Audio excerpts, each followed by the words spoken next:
Ika-30 ng Marso taong 1971, ginulat ng 6 na estudyante mula sa Mindanao State University ang gobyerno ng Pilipinas nang magsagawa ang mga ito ng pang-hijack sa isang eroplano na pagmamay-ari ng Philippine Airlines.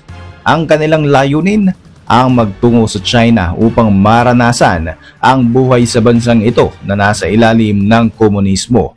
Halina't ating balikan ang isang pangyayari sa ating kasaysayan na masasabi nating naging dahilan upang mabuo ang anti-hijacking law sa Pilipinas. Ano nga ba ang kinahinatnan ng kapusukan ng mga estudyante na ito? Ako po si Roy Zian, welcome sa Kien Thoughts. Kung hilig mo ang mga ganitong videos, mag-like at mag-subscribe para lagi kang updated sa mga susunod na upload. First year high school pa lamang, ang estudyanteng taga Mindanao na si Fructuso Chua Jr. ay mahilig na siyang magbasa ng mga aklat. Hindi katulad ng ibang mga mag-aaral, mas pinipili niya nga magtungo sa library at dito na nga niya nasumpungan ang libro na isinulat ni Karl Marx ukol sa komunismo.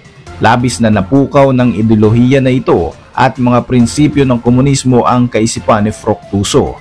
Dahil dito ay naging mas madalas pa nga siyang nagsasaliksik ukol sa ideyang ito.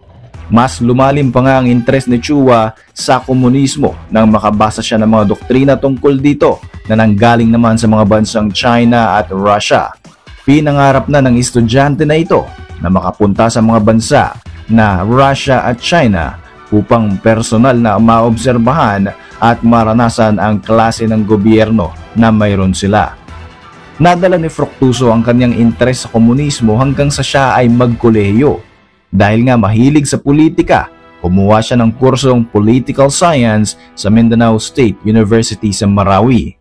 Dito ay nakilala niya sina Glenn Rosauro, 20 years old, Edgar Tigulo, 18 years old, Domingo Basquiñas, 19 years old, Edgardo Mausisa, 19 years old, at Daniel Lubitana, 25 years old.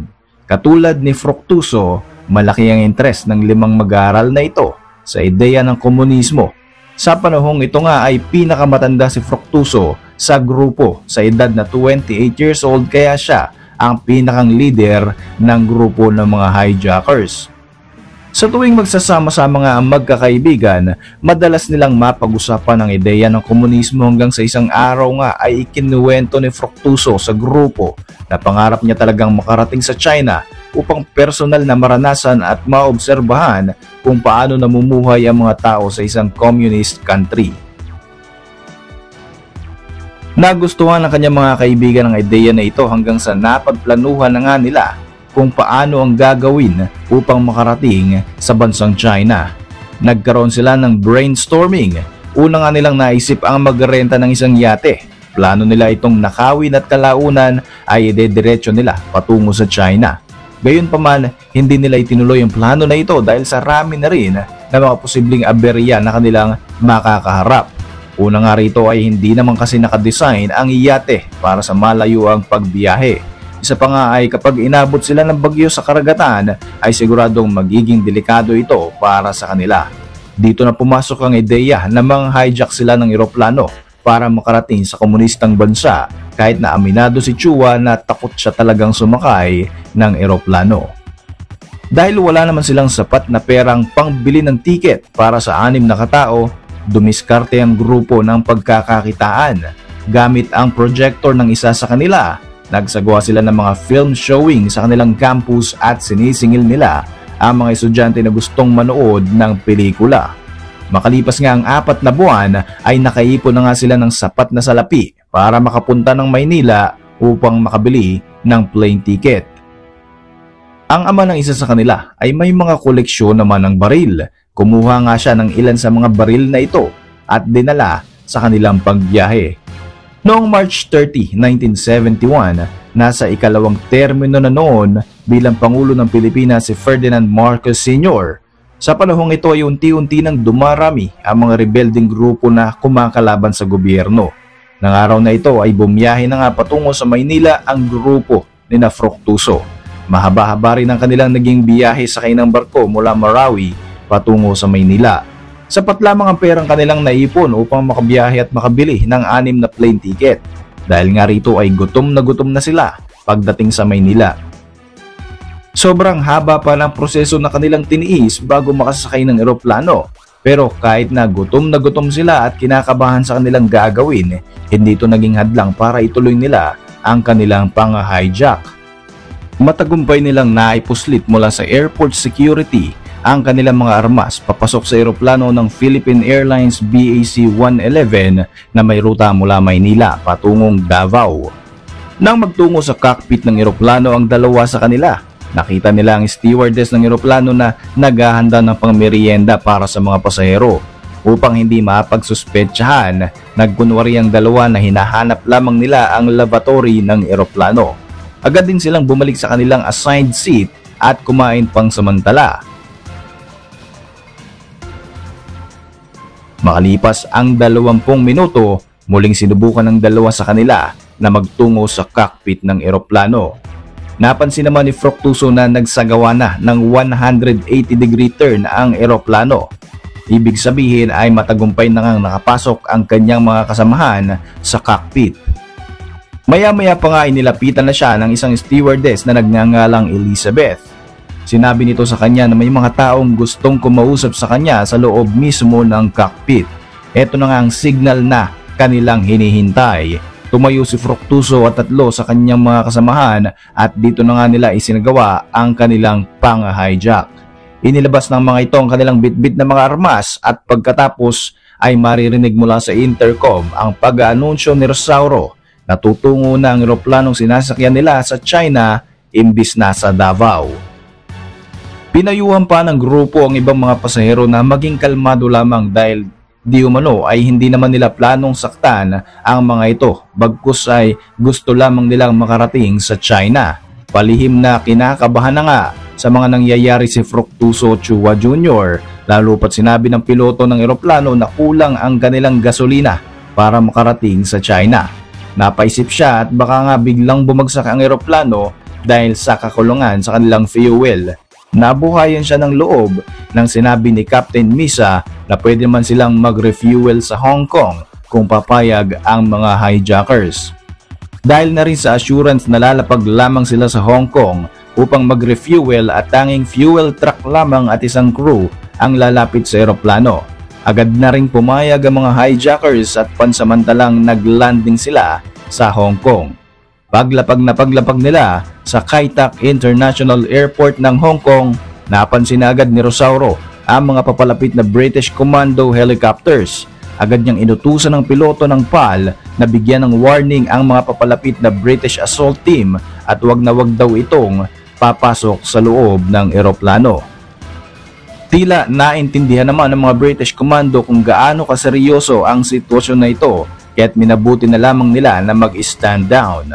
Matapos nga ang mahabang negosasyon sa mga hijackers, pumayag ang mga ito na magpakawala ng 19 na mga pasahero na hostage nila. Karamihan sa mga pinalaya ni Fructuso ay ang mga matatanda at mga kabataan. Para naman makasigurong walang magtatangkang umatake sa kanila, pinaghintay nila ang mga pasahero sa dulong bahagi ng pakpak ng eroplano hanggang sa matapos ang kanilang refueling na inabot ng halos 2 oras. Dito nga ay muli nang nagpatuloy ang kanilang biyahe patungo sa China. Nang makapasok na sa Chinese airspace ang eroplano ng Philippine Airlines, agad na kinontak ng piloto ng eroplano ang air traffic control ng bansang ito upang i-anunsyo na maglalanding sila sa Chinese territory. Nagkaroon ng konting komosyon sapagkat wala namang nakaschedule na flight mula sa Pilipinas patungo sa China na mga oras na yon. Matapos malaman ng mga Chinese officials ang sitwasyon ng hijacking ng eroplanong ito, kung saan mayroon ngang 6 na estudyante ang nais magtungo sa kanilang bansa upang maranasan ang pamumuhay sa isang communist government. Imbis na magalit ay natuwa pa ang mga ito sa mga estudyanteng hijackers. Humanga pa nga ang mga opisyal na ito at sinabing napakabata pa subalit malalakas ang loob ng mga ito. Na mga panahong yun, wala pang diplomatikong relasyon sa pagitan ng Pilipinas at China kaya napakaswerte ng grupo ni Fructuso. Kung sakali ay napakabigat na magiging parusa sa kanila at maaaring humantong pa nga ito sa kanilang kamatayan. Matagumpay na nakapag-landing ang eroplano ng PAL sa Canton, China bandang alas 12 ng hating gabi. Alam nyo bang malugod pang tinanggap ng Chinese government, kabilang ang ilang high-ranking officials, ang 6 na hijacker. Nabigyan pa nga sila ng indefinite welcome sa bansang ito at ipinaghanda pa ng espesyal at masasarap na mga pagkain. Ayon nga sa kwento ni Chua Jr., kinapala na raw nila ang kanilang mga muka at mabilis na inubos sa mga inihandang pagkain dahil na rin sa sobrang gutom na kanilang naranasan. Binigyan din sila ng maayos na matutuluyan sa loob ng Chinese military barracks. Samantala, agad namang umapila ang Noy President Ferdinand Marcos Sr. sa mga leader ng Chinese government na pauwi na mga Pinoy na nadamay sa ginawang pang-hijack ng mga estudyante. Hindi naman nabigo si Marcos Sr. dahil kinabukasan ay hinayaan ng makalipad patungo sa Pilipinas ang hinijack na eroplano ng Philippine Airlines. Dismayado man sa ginawa ng mga estudyanteng ito, nagagalak pa rin si Marcos sapagkat ligtas na nakauwi ang mga biktimang naging hostage sa insidenteng ito. Kinabukasan, ika-1 ng Abril taong 1971 ay agad na ipinag-utos ni Marcos ang pagsasagawa ng mahigpit na hakbangin upang masiguro ang mga kaligtasan at hindi na maulit ang hijacking incident sa bansa. June 19, 1971 naman ay tuluyan nang naipasa sa Philippine Congress ang RA 6235 o ang Anti-Hijacking Law na magbibigay ng mabigat na parusa sa mga lalabag dito. Nagsimula naman ang panibagong buhay para sa 6 na hijacker. Matapos ngang mailibot ang kanilang grupo sa buong Canton sa China, hinayaan sila ng Chinese government na manirahan sa kanilang bansa upang waranasan ang communist way of life. Sa umaga ay pinagtatrabaho rin sila sa State Farm sa Honan para sa kanilang orientation sa socialist life, samantalang sa gabi naman ay nag-aaral sila ng lengguwahe ng China. Naranasan rin nila ang makihalubilo sa mga inchik sa araw-araw nilang pamumuhay sa loob ng halos 6 na taon. Nag-aral din ng 6 sa China ng iba't ibang mga larangan kung saan minaster nila ito. Pinili ni Fructuso na magtrabaho sa isang electronic factory habang si Rosauro naman ay formal language course ang kinuha. Kumuha ng medisina si Lobitanya sa Beijing Medical College at nag-aaral naman ng Machine Design Engineering si Basqueñas sa Kinha University. Electrical Engineering naman ang kinuha ni Mausisa sa Fujian University at si Tigulo naman ay nag-aaral sa Beijing School of Traditional Medicine. Bago matapos ang 1970s, napagdesisyonan ng 6 na hijacker na umuwi na sa Pilipinas. Nag-alok sa grupong ito ng safe passage pabalik sa Pilipinas ang anak ni Marcos Sr. na si Bongbong Marcos. Pero naisip nila na hindi magiging maganda ang kanilang sitwasyon sa Marcos administration. Dahil illegal immigrant lamang sa China, maaari namang dalhin ng Chinese government ang 6 na ito sa Macau. Pagdating nila sa Macau ay humingi agad sila ng tulong sa isa sa mga simbahan sa Pilipinas upang makabalik ng ligtas sa bansa. Sinubukan nilang pumuslit sa Manila International Airport pero pagdating nga nila sa Maynila ay agad silang inaresto at ikinulong ng 4 na taon sa bikutan sa kasong pagnanakaw. Hindi sila masasampahan ng kasong hijacking dahil non-existent pa ang batas na ito nang isagawa nila ang pag-hijack sa PAL noong March 30, 1971. Samantala, dinakip naman sa Bicol si Tigulo dahil napagbintangan nga na ginagamot nito ang mga sugatang miyembro ng New People's Army o NPA, subalit kalaunan ay pinakawalan din ito. Ang pag-hijack ng 6 na estudyanteng ito ng Mindanao State University sa Philippine Airlines ay nag-iisang matagumpay na pag-hijack sa kasaysayan ng Pilipinas at China. Ang huling balita nga sa mga miyembro ng grupong ito ay naging matagumpay na consultant ng Department of Health, si Edgar Tigulo, na dalubhasa sa traditional Chinese medicine at nakabase na ngayon sa Cagayan de Oro. Si Fructuso Chua Jr. naman ay nag-aasikaso ng kanyang maliit na farm sa probinsya ng Davao del Sur at nagbebenta rin ng mga low-cost na mga produkto. Naging OB-GYN specialist naman si Daniel Lobitanya at naninirahan na ngayon sa Australia habang nagsisilbi rin sa Filipino community doon. Nasa Belgium naman si Domingo Basqueñas at nagsasagawa ng international works para sa mga leftist. Samantala, nagtuturo naman ng Mandarin language si Glenn Rosauro para sa mga Pilipino na nagnanais magtrabaho sa Taiwan, Singapore at Hong Kong. Wala namang latest public record para kay Edgardo Mausisa. Para sa inyong mga reaksyon, mag-iwan lamang ng komento sa ibaba ng video na ito. At para manatiling updated sa ating mga susunod na upload, siguruhing mag-subscribe. I-like mo na rin ang ating mga video bilang suporta. Muli, ako po si Roy Z at maraming salamat sa patuloy na pagsubaybay sa ating channel.